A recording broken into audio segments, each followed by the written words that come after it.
subuh kita pagi ini masih pengembangan dari kajian kita tadi malam, judul Hakikat Kemerdekaan Menurut Islam. Hakikat Kemerdekaan Menurut Islam. Alhamdulillah kita sudah menjalani kemerdekaan sampai berusia sekarang ini sudah 79 tahun. Tentunya ini adalah satu nikmat yang terbesar dari Allah Subhanahu wa taala setelah nikmat Islam, nikmat iman, dan nikmat-nikmat yang lainnya. Yang semestinya itu juga kita syukuri sebagai bangsa Indonesia. Dalam rangka kita semakin merasakan nikmatnya kemerdekaan itu, marilah kita coba kembali mengkaji hakikat kemerdekaan itu menurut ajaran Islam. Dalam kamus besar bahasa Indonesia, kemerdekaan itu kata dasarnya adalah merdeka. Merdeka itu artinya bebas, lepas, tidak terikat, tidak tertekan, tidak tergantung dengan sesuatu. Itu artinya merdeka. Dalam bahasa Arab ada beberapa kata yang berarti merdeka atau kemerdekaan. Di antaranya ada kata istiqlal. Jadi kalau hari kemerdekaan itu disebut dengan Yaumul Istiqlal, hari kemerdekaan. Dan di negara kita ada masjid yang bernama Masjid Istiqlal. Itu masjid sebagai simbol kemerdekaan bangsa Indonesia. Kemudian juga ada kata dalam bahasa Arab yang berarti merdeka, yaitu hurriyah. Hurriyah itu artinya juga merdeka atau merdeka. Lawannya karena duduk termudahkan. Kemudian secara istilah ada dua pengertian kemerdekaan. Pertama, menurut konsep umum, kemerdekaan ialah bebasnya suatu negara dari penjajahan bangsa asing. Itu berarti negara itu merdeka. Kemudian yang kedua, menurut konsep Islam, merdeka ialah bebasnya manusia dari keterikatan kepada makhluk dan hanya terikat kepada Allah saja. Nah, itu berarti merdeka menurut konsep Islam. Dan keduanya bisa kita pahami dan kita pakai, kita maknai baik. Kita memang ingin bebas banget dari keduanya itu. Baik bebas dari penjajahan asing, karena kita sudah merasakan secara bangsa betapa tidak enaknya hidup dijajah oleh bangsa asing, yang mereka tidak hanya mengeruk kekayaan negara kita, tapi juga sampai memperbudak, memperalat. Kalau tidak menuruti keinginan mereka, itu bisa disiksa, dipaksa, dan bahkan kalau melawan habislah nyawa terancam. Nah, itu karena apa? Karena kita dijajah. Makanya di antara cita-cita luhur bangsa Indonesia adalah bagaimana kita menjadi negara yang merdeka dan ikut memperjuangkan kemerdekaan seluruh negara di dunia. sebagian negara di dunia yang dijajah oleh negara lain, Indonesia akan bersuara. Nah, misalnya negara Palestina yang masih terus dijajah oleh Israel, laknatullah alaih. Maka Indonesia setiap ada agresi dari Israel ini terus bersuara agar dilakukan gencatan senjata atau perundingan di PBB, agar ini ada upaya damai. Maka perlu negara yang membangkang terhadap kesepakatan itu disanksi. Nah, cuma anehnya tuh, kalau negara Islam yang dijajah itu PBB lembek dan nggak ada bergeming. Tapi kalau ada negara Islam yang melakukan serangan, nah itu bukan main cekaknya. Ternyata juga konspirasi dunia, negara-negara yang umum itu lebih keras terhadap negara Islam. Maka itu juga bagian dari ujian keimanan kita sebagai umat Islam. Nah, itu secara negara. Jadi kita ingin terus hidup dari merdeka dari penjajahan asing.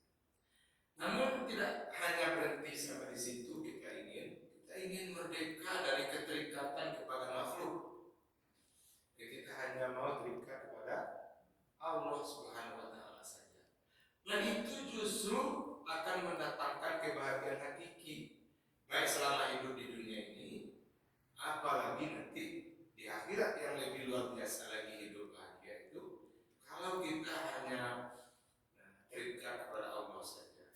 Misalnya kita temukan firman Allah dalam surat An-Nazi'at, surat ke-79, ayat 40 dan 41. A'udzu billahi minasyaitonir rajim.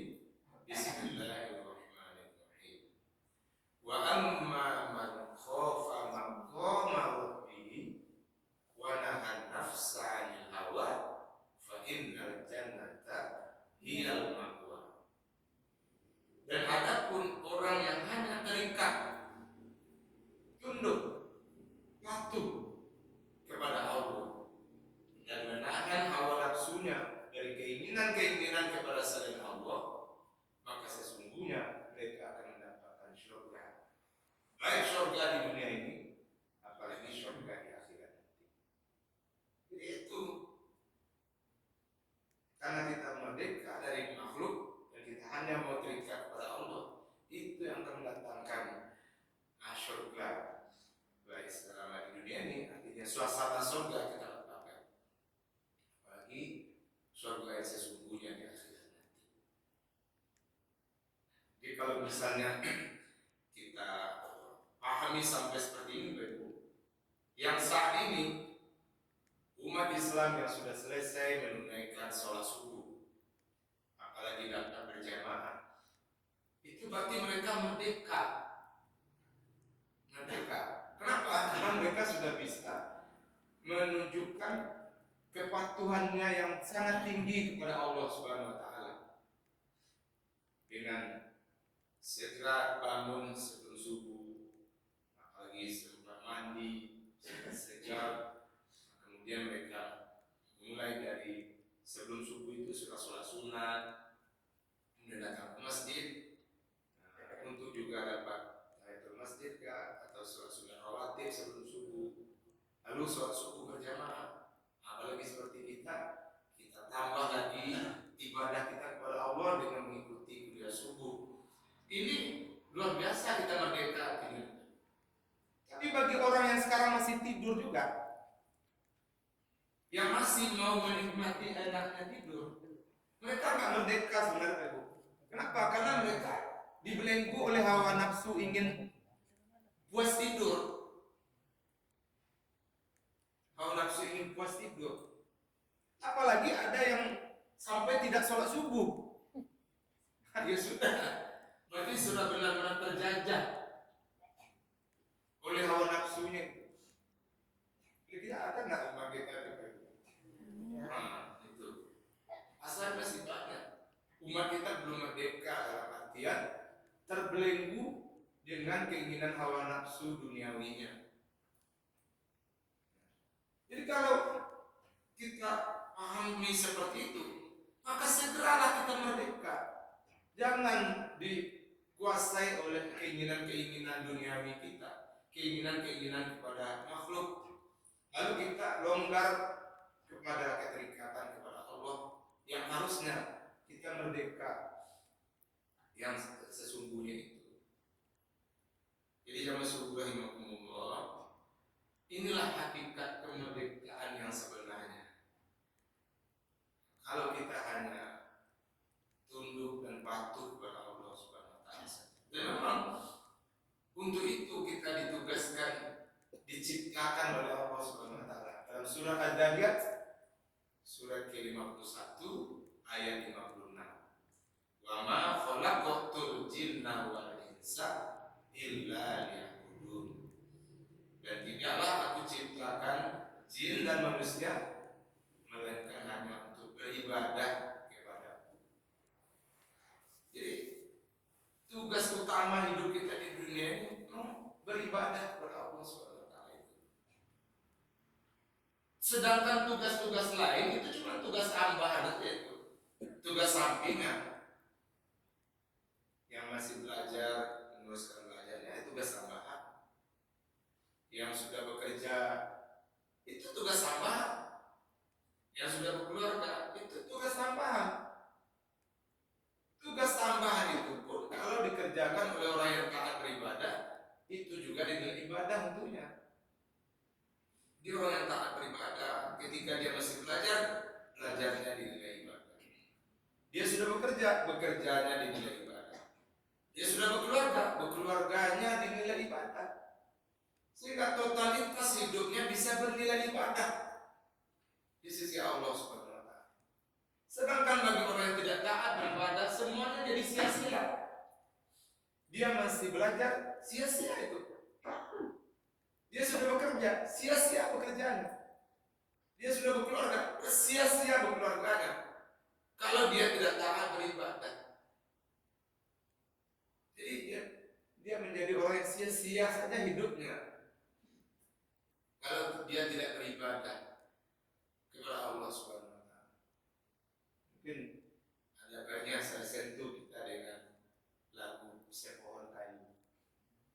Sepohon kayu, daunnya rimbun, lebat bunganya serta buahnya, walaupun hidup 1000 tahun, kalau tak sembahyang apa gunanya?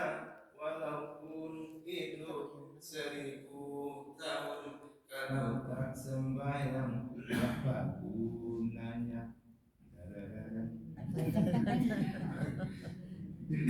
Walaupun hidup sepanjang apapun umur, tapi tidak sholat, tidak ada arti umur sepanjang itu.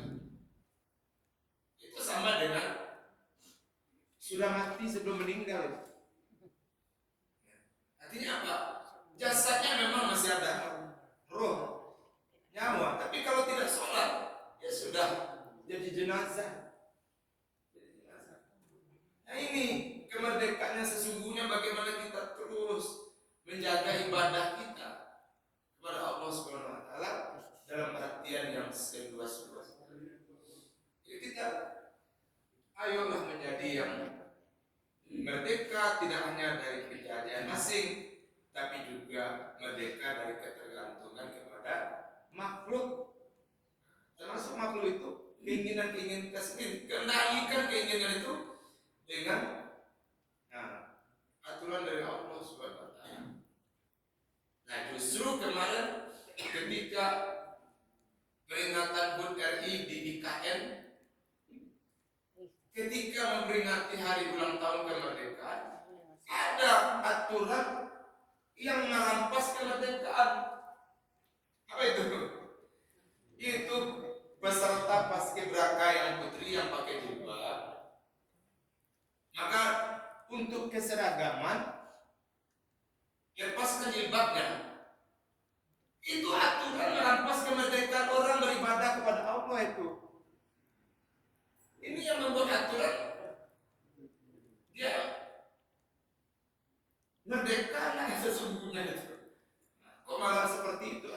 dikeluarkan.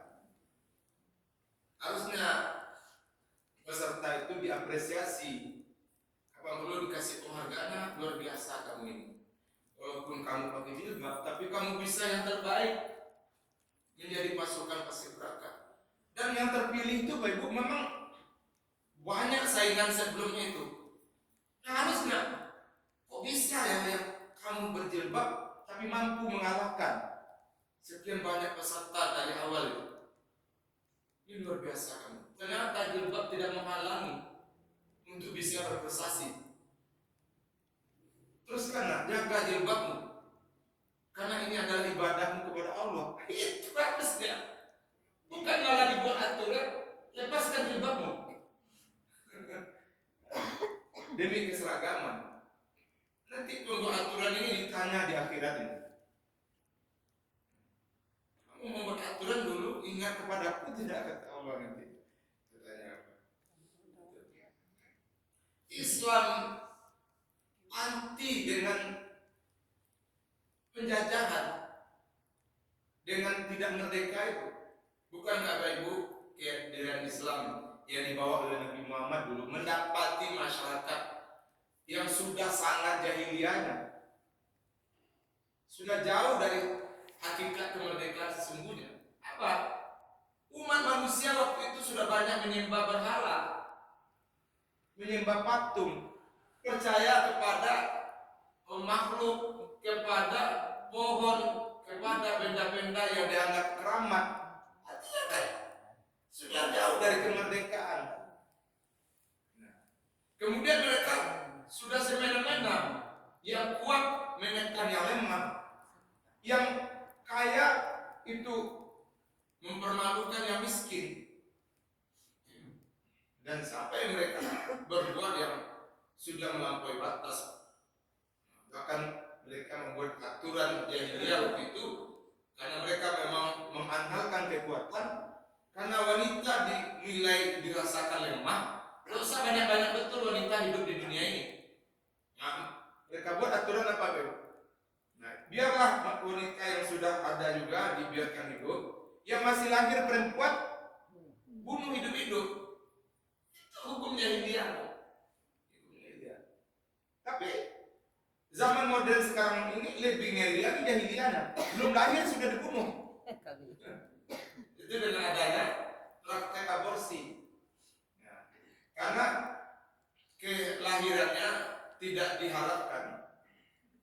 Nah, cuma kehadirannya dalam perut diperjuangkan dengan perzinahan gitu kan. Banyak terjadi. Ya. Nauzubillah min dzalik.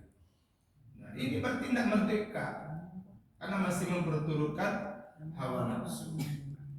Di Allah menuntut kita, marilah hidup yang merdeka sesungguhnya. Ya, selain merdeka dari penjajahan asing, juga merdeka dari keterikatan kepada makhluk. Nah, itu yang mari kita hidupkan dalam diri kita, keluarga kita. Kita merdeka, kita hanya terikat tunduk kepada Allah Subhanahu wa taala. Bahwa ada dalam kehidupan interaksi di antara kita ada keterikatan, itu hanyalah keterikatan yang baik saja, yang positif saja. Misalnya ada yang masih dinas, nah, ya memang ada keterikatan. Nah, dinasnya kan, seperti saya PNS, harus ada hari jam kerjanya. Ada itu hanya keterikatan dinas, dan itu tidak juga menyalahi. Nah, kita tidak merdeka kepada Allah. Kita jalani itu. Cuma yang lebih dimaksud ada waktu-waktu kita harus beribadah kepada Allah, ya, tidak mengganggu dinas itu. Bahkan kalau kita mengendalikan dinas itu, kendalikan dalam rangka ibadah kepada Allah. Misalnya apa? Nah, pagi itu kita sebagai kepala di suatu dinas, nah, dia adakan apel, nah, dikasih pengarahan, maka ingatkan pegawai kita atau bawahan kita, Bapak Ibu, kita memang berkumpul dalam dinas kita ini, tapi saya ikut mengingatkan. Nah, mudah-mudahan kita tadi semuanya memulai pagi kita dengan sholat subuh berjamaah. Nah, gitu kan? subuh berjamaah. Kemudian mari nanti ya kita masuk jam 7 atau 7.30, mulailah pekerjaan kita dengan Bismillahirrahmanirrahim. Semoga dia juga benar ibadah. Dan saya mengajak mari nanti jam 9, nah istirahat barang 15 menit atau setengah jam, laksanakan sholat duha, ya kan? Nah, terus menjelang zuhur nanti masuk kita isoma, istirahat, sholat, makan. Nah, ya, jadi nanti silakan istirahat jam 12 sampai 13, ya. Gunakan itu untuk istirahat, sholat zuhur berjamaah, dan silakan makan siang. Itu bukan main itu. Dan nanti insya Allah kita sholat berjamaah zuhur, saya yang langsung jadi imamnya. Oh subhanallah, pemimpin seperti itu luar biasa. Kalau dapat mulai dari presiden seperti itu. Dan kalau dapat juga yang jadi calon pemimpin itu mampu nggak jadi imam. Kalau mampu jadi imam, silakan mendaftar jadi calon pemimpin. Kalau nggak mampu jadi imam, nggak usah maju calon pemimpin, karena imam itu, pemimpin itu nanti akan ditanya dunia akhirat. Kullukum ra'in wa kullukum mas'ulun an ra'iyati. Setiap kamu yang jadi pemimpin itu akan ditanyai kepemimpinannya juga di akhirat nanti. Nah, kira-kira selama ini yang maju jadi calon pemimpin, mampu jadi imam semuanya dah. Mungkin lebih banyak enggak. Maka terlepas supaya lebih merdeka bangsa kita ini. Nah, bertanyalah calon pemimpin itu kepada dirinya, ke dalam dirinya. Dia mampu nggak menjawabkan kira-kira nanti. Nah, kepemimpinan itu dunia akhirat. Nah, kalau iya silakan maju. Kalau tidak, tidak usah. Karena itu nanti akan menambah beban. Ya. Membuat kita akan semakin siksa nanti dunia dan akhirat. Jangan rahmati Allah. Jadi hakikat kemerdekaan itu adalah selain bebas dari penjajahan asing, juga adalah kita lepas dari keterikatan kepada makhluk dan kita hanya terikat kepada Allah Subhanahu wa taala. Setuju enggak, Bu? Setuju. Marilah ini yang terus kita kembangkan dalam hidup kita secara pribadi, keluarga, masyarakat, bangsa dan negara, sehingga bisa kita menikmati hidup yang aman, makmur, sejahtera selagi masih hidup di dunia ini, dan lebih makmur, sejahtera lagi nanti hidup kita di akhirat. Amin ya rabbal alamin. Sesuai dengan doa sapu jagat kita, Rabbana atina fid dunya hasanah wa fil akhirati hasanah wa qina adzabannar. Terima kasih dan mohon maaf. Assalamualaikum warahmatullahi wabarakatuh.